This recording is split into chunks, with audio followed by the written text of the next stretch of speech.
Alright everyone, now we have to talk a little bit about CNN and legacy media propaganda. You'll remember CNN is the network which Oliver Darcy is part of, and you'll remember that a few months ago I reported that he had come out explicitly, openly, publicly, and said that the White House was coordinating with CNN and other legacy media outlets to try to spin economic news. Now, the way that this was framed was, hey, the economy's not doing as bad as many people believe that it is, and that's partially because of bad reporting. We need to do a better job, so we're going to have the White House, because they have such incredible optics and strategy. They're just geniuses at messaging and branding, of course. We're going to have them feed us talking points to help us coordinate and get out ahead of the news cycle when you've got like new inflation numbers, joblessness, etc. And we'll put a happy face on it. Basically, it's the equivalent of someone who's dying and racked with pain, but they're wearing a happy face mask. A clown mask in this particular case.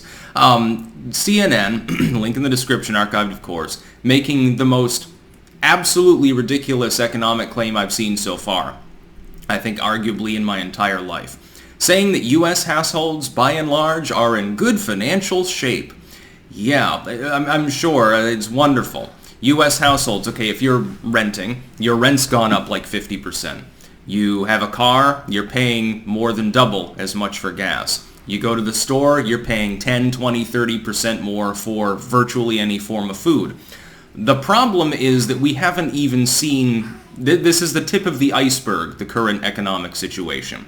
I'm warning people, every single person watching this video, and it doesn't matter if you're in the United States, the economies of the world are interlinked, there will be a ripple effect. Yes, that includes for Eastern Bloc countries. Believe it or not, they're all tied with China, and China is the direct largest trading partner. Well, I mean, the U.S. is their direct largest trading partner, so it would affect them, probably shove them into a depression. Look what happens over the next roughly 4 months. Perfect timing for right before the midterms for political reasons, but of course it requires huge amounts of suffering on behalf of everyone up to and including the fucking upper middle class. The entire 99% will suffer. You're about to see an economic double whammy. Inflation will probably continue. It may, if we're lucky, it remains roughly stable for a while and doesn't inch up into the double-digit range. I speculate that as these prices continue to rise, and they are, that it will begin to affect the jobs numbers. The unemployment will begin inching upwards. That's stagflation. That's number one. Number two, while Putin's oil shenanigans haven't really affected the price of Western oil, in the U.S. at least, as much, one thing that is happening in Russia is going to have a huge effect, and that's the lack of fertilizer sales to the U.S. and to certain other countries, to some of the main bread baskets of the world. Hey, you think corn prices are high? Boy, just wait. What'll happen is that during the harvest season, all those farmers are going to pass the cost of paying 200% more for fertilizer, paying more than 100% more for the gas to run their equipment, paying more for, well, taxes, thanks to Bidenomics too, paying more for everything. All of that is going to make the price of literally every crop grown and every animal raised skyrocket. That hasn't hit yet. You're not seeing those price hikes. You won't see them until late summer. You'll begin seeing them maybe in July, but really August, September, that part of the year is going to be pretty dicey. We're certainly having another dark winter, so to speak. CNN claiming that the average U.S. household is in good financial shape is ridiculous. What do they predicate this on? Well, people got that stimulus and they have excess savings. Excess savings. The average U.S. household doesn't have savings. They have less than a paycheck's worth of money in the bank. The average person does not have a huge amount of money to fall back on. You could end up with a situation where people are priced out of their homes and have to sell their homes and downsize, leading to the housing bubble collapsing as well. That, I think, unfortunately, is now likely to happen too, roughly around the same time that you see the actual Russian price hikes on grain, on dairy products, on a little bit later on meat. You'll see that there'll be a lag involved. That'll probably hit in October or November or something. It's a disaster waiting to happen. And CNN thinks that it's all hunky-dory. You know why they say this? Number one, because they're taking marching orders from the White House. This is explicitly White House propaganda.